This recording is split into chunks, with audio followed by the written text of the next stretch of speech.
We just wrapped up our exciting annual event called Inside Track, where we had outstanding keynote speaker in Benjamin Tal, the chief economist at CIBC, as well as 3 other wonderful panelists. With Benjamin, I thought tremendous comments and tremendous insights from everybody, but I thought his most important comment was his first sentence. And that first sentence says, nobody knows what's going to happen in the future. Sure. And I would really accentuate that by saying nobody knows what's going to happen in the future in the near term. I think, when you get beyond the short term and you look at what is really driven, through cycles, various cycles to where we are today, I think the factors that have driven us there are just strengthening and going to accelerate, not decelerate. So, whether it's employment, that we're at a 50-decade low, whether it's immigration that is consistently there at 125,000 people a year. And as we heard today, there's household formations that are required, and current supplies, maybe not being able to meet that demand that's coming through. Whether it's culture, if you look at any measures of whether it's the film industry, and we just had a bit of a conversation on TIFF, which is one of the top in the world. Toronto is one of the major film producing cities in the world. Whether it's AI and technology, one of the leading cities in the world.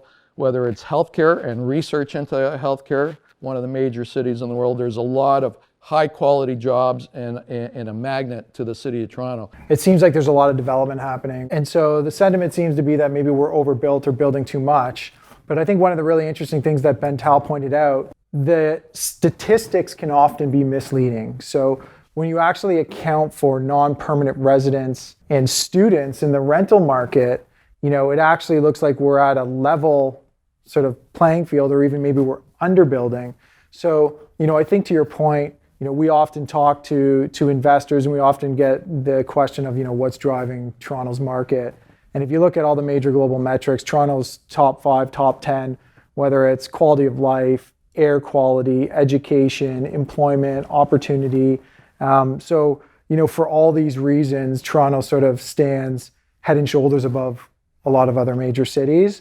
And for those reasons, we believe it will continue to draw demand that it has been historically. So I think when you think about some of the other major themes and topics that we heard about tonight, one was Bill 108, and the other is B20, which is effectively the stress test that was implemented in late 2017, trying to sort of cool down what was at that point in time a pretty hot market. So maybe comment on what you heard about sort of Bill 108 and also B20 in the stress test.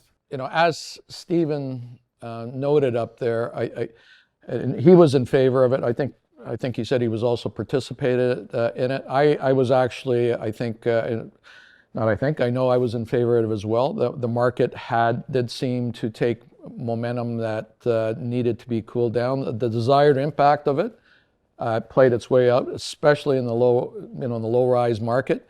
We're seeing that work its way through the system where demand started coming up again on that. A lot of the demand that potentially was there on the low rise maybe has moved to the high rise size of the market. We haven't really seen that much of a slowdown in demand on that high rise side of the market. Now, I think with Bill 108, whenever there's government and government processes in place, I think the intents are in the right way, but if history is any indicator, this is a very, very slow-moving process through that. So, although, again, over time, we can expect the supply to increase, the process, I think, will be several years before we work our way through that. Meanwhile, the demand will continue to come. I think Bill 108 will have a very positive impact on the supply and the affordability of housing. So one of the most significant parts of the bill is they basically reinstituted a right of appeal. Developers are feeling more confident to go out and buy land, and I think it's going to create a lot more supply, which is needed.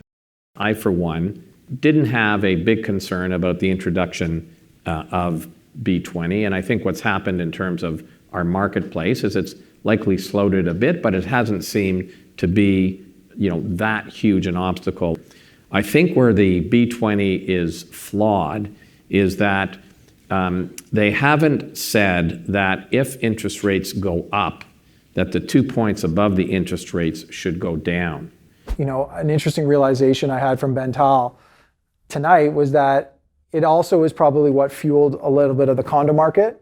And then it's also what's fueling the recent emergence in rental, right? So because they put in this stress test, what made it harder to qualify for mortgages, now you eliminate a part of the market that was going to be sort of first-time buyer. And those first-time buyers now, their only option becomes rental. On that front, you think about the rental market, the dedicated rental market. We're delivering about 4,000 units this year. That's a 25-year high in the GTA, but let's put into perspective, in the last 12 months, we've delivered almost 19,000 condominium units.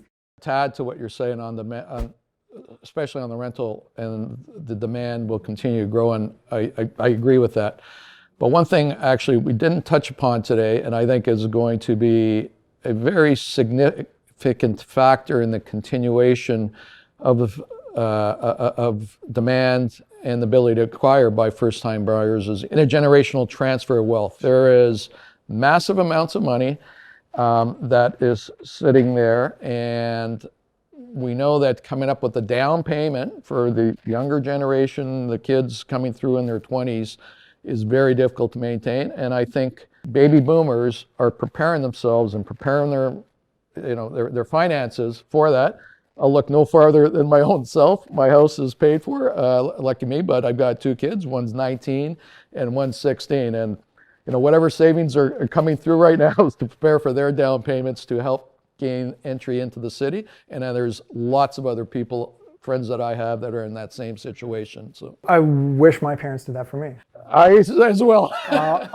Having heard from Pauline, Tony Reale from BMO, Steve Diamond, and of course Ben Tal.